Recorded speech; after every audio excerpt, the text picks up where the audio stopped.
Iran যুক্তরাষ্ট্র উত্তেজনা নতুন এক মোড়ে পৌঁছেছে। গভীর রাতে হঠাৎ করেই মধ্যপ্রাচ্যের আকাশে ড্রোনের গুঞ্জন, ক্ষেপণাস্ত্র প্রতিরক্ষা ব্যবস্থার সক্রিয়তা এবং একের পর এক বিস্ফোরণের খবর আন্তর্জাতিক অঙ্গনে উদ্বেগ বাড়িয়ে দিয়েছে। ইরানের বাহিনী ঘোষণা করেছে তারা অপারেশন টু প্রমিস 4 এর ১৩তম দফা হামলা চালিয়েছে।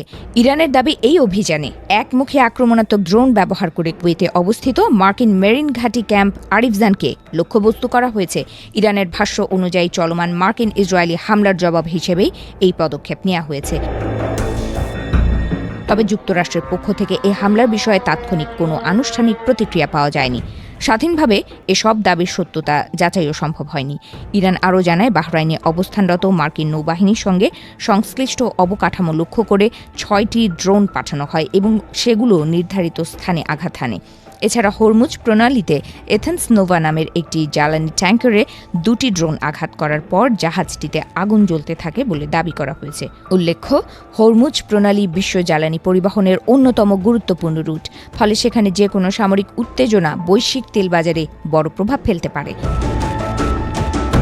অন্যদিকে ইরান জানিয়েছে তারা আরও একটি ড্রোন ভূপাতিত করেছে।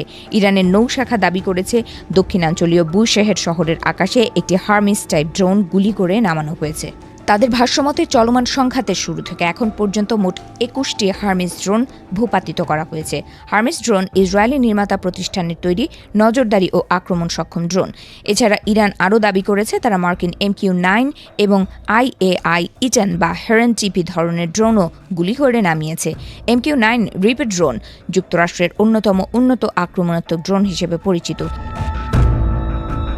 এর আগে রোববার ইরানের সেনাবাহিনী জানায়, দেশের বিভিন্ন অঞ্চলে সমন্বিত আকাশ প্রতিরক্ষা ব্যবস্থার মাধ্যমে 10টি উন্নত ড্রোন প্রতিহত করা হয়েছে।